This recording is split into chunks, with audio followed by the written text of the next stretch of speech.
논란이 되고 있는 또 하나의 이슈입니다. 어제 서울 이화장에서 이승만 전 대통령의 55주기 추모식이 열렸습니다. 박삼득 국가보훈처장이 추모사를 읽었는데 이승만 전 대통령을 줄곧 이렇게 불렀습니다.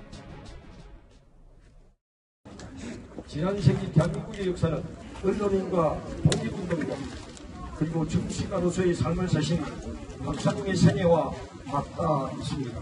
오늘의 대한민국은 박사님을 비롯한 수많은 분들의 희생과 헌신이 있었기 때문에 박사님의 위급헌신 육신을 받들어 다시 한번 박사님의 세부 55주기를 맞아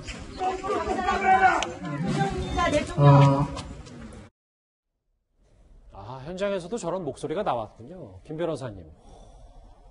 대한민국 초대 대통령이잖아요. 이승만 전 대통령이. 박사님이라는 호칭을 7번 했다고 하더라고요. 홍길동인가요? 아버지를 아버지라 부르지 못하고 대통령을 대통령으로 부르지 못하는 건가요? 예. 자, 보시면 이승만 전 대통령을 이승만 박사, 이 박사라고 부르는 분들이 꽤 있습니다. 나이 많으신 분들 중에서 이 박사 이렇게 부르시는 분들이 저는 꽤 많이 들긴 했어요. 그런데 개인적으로 그렇게 부르는 게 아니라 이거는 공식적인 행사입니다. 네. 자, 박삼득 국가보훈처장이 사석에서 이승만 대통령을 이승만 씨라고 부르든 이승만 박사라고 부르든 그건 사석에서 본인의 개인적인 발언이니까 문제 삼지 않습니다. 다만 이거는 국가보훈처가 주관하는 공식적인 행사에서 하는 발언이기 때문에 이승만 대통령에 대해서 공과 논쟁 이런 거를 다 차치하고서라도 예. 어쨌든 대한민국의 초대 대통령이기 때문에 공식적인 행사에서는 이승만 대통령이라고 불러야 되는 게 맞는 거 아니겠습니까? 그런데 왜 무슨 이유로 계속 이승만 박사, 박사님 이러는 걸까요? 공식적인 명칭을. 도저히 저는 납득이 되지 않는 행동이다라고 보죠. 이현정 의원님, 여권 일부에서는 이승만 전 대통령을 초대 대통령이 인정하지 않는 분위기도 있긴 있겠습니다만 그래도 그 누구도 아닌 보훈처장이 이런 직함을 내걸었다는 것, 국가 간 논란까지 있는데 어떻게 봐야 될까요, 저희는? 지금 우리가 지금 이 상황에 있는 게 단순히 지금 하늘에서 떨어져서 있는 상황에 있는 게 아니지 않습니까? 자, 1945년도에 해방이 되고 난 다음에 1948년도에 재헌헌법이 제정돼서 건국이 됐습니다. 즉 자유민주주의 체제로 우리가 지금 이렇게 자유를 누리고 있는 게 누구의 덕이겠습니까? 즉 우리 건국의 아버지들, 즉 더군다나 이승만 대통령이 초대 대통령을 되면서 예. 결국 자유민주주의 체제로서 우리의 어떤 대한민국의 국채를 가져간 거 아니겠습니까? 자, 그렇다면 이 어떤 면에서 보면 나라의 조상들을 잊어버리고 모르고 그리고 더군다나 국가보훈처장이라는 사람이 보훈 업무를 주관하는 사람입니다. 자, 근데 국가보훈처장이 명백히 전직 대통령에 대해서 박사란 명칭을 저렇게 7번이나 썼습니다.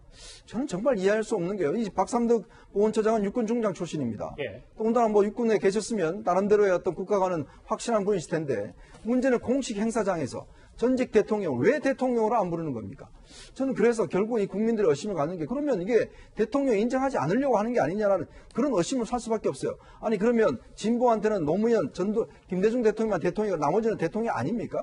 그럼 보수도 마찬가지죠. 그럼 보수가 아니라 김대중 씨, 노무현 씨 이렇게 이야기하면 가만히 있겠습니까? 예. 저는 이게 어떤 면에서 국민을 자꾸 갈라치게 하는 겁니다. 어떤 면에서 보면 공식 행사장에서 저런 식으로 이야기하는 거 예. 저는 정말 납득할 수가 없어요. 김관욱 교수님. 예. 이 부분은 그럼 또 어떻게 봐야 될까요? 미래통합당 싱크탱크잖아요. 여도연구원장인 지상욱 전 의원이 그러면 앞으로 나도 문재인 변호사와 문재인 대통령을 혼용해서 함께 사용하겠다라고 얘기를 했습니다. 그러니까 지금 어떻게 보면 보훈처장이 공식 명칭을 써야죠. 이승만 전 대통령에게 전 대통령을 얘기를 해야 되는데 지금 지 원장 같은 경우도 이런 부분을 그 부분만 이제 지적을 해야지 그걸 또 왜 대통령한테 접근을 합니까? 이제 저는 그 부분도 잘못됐다고 생각하고 또 한 가지가 예. 지금 주호영 원내대표도 한 번 빼고는 다 박사님 또는 어른 이렇게 표현했어요. 그러면 국가간 의심해야죠. 똑같이. 그러니까 지금 지 원장은 예. 이렇게 보훈처장을 비판할 때는 주호영 원내대표 같이 비판을 해야 형평성이 맞는 겁니다. 알겠습니다. 그런데 이제 이런 비슷한 이슈들을 다룰 때마다 왜 이렇게 점점 더 조금씩은 갈라지는 느낌이 드는지 그 자체가 조금 안타깝기도 하고요. 박사 논쟁 이승만 전 대통령 얘기까지 정리를 해봤습니다. 자, 이제는 시청자의 목소리 댓글을 하나씩 만나볼 차례입니다. 첫 번째 댓글부터 볼까요? 김정은 위원장에게는 이렇게 꼬박꼬박 위원장 붙이면서 건국 대통령에게 대통령 대신 박사라니. 예. 군대도 빠지고 불법 술 만들어서 팔고 수신제가 장관 후보자 어디 없나요? 아하, 이인영 후보자 얘기를 좀 하는 것 같습니다. 예.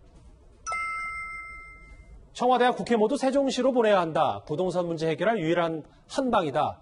김태년 원내대표에게 동일하시는 댓글도 있고요. 예. 추미애 장관은 제발 낄 때 끼고 빠질 때 빠져라. 자신의 일에 충실하지 왜 쓸데없는 훈수를 두나. 마지막 보겠습니다. 이랬다 저랬다 부동산 대책과 발언들. 동네 구멍가게도 이렇게는 안 하겠다. 마지막 댓글까지, 따끔한 댓글까지 만나봤습니다. 바로 이어서 실시간 검색어도 만나보도록 하겠습니다. 이 8월 17일, 그러니까 이 광복절이 토요일이기 때문에 임시공휴일을 선포하는 것을 정부가 검토하고 있고요. 그린벨트 논란 여전히 지금 실시간 검색어의 상위권을 차지할 정도로 부동산 이슈 뜨겁습니다. 세 번째에 있는 이 배우 한소희 씨, 다음 주제에서 바로 만나보도록 하겠습니다.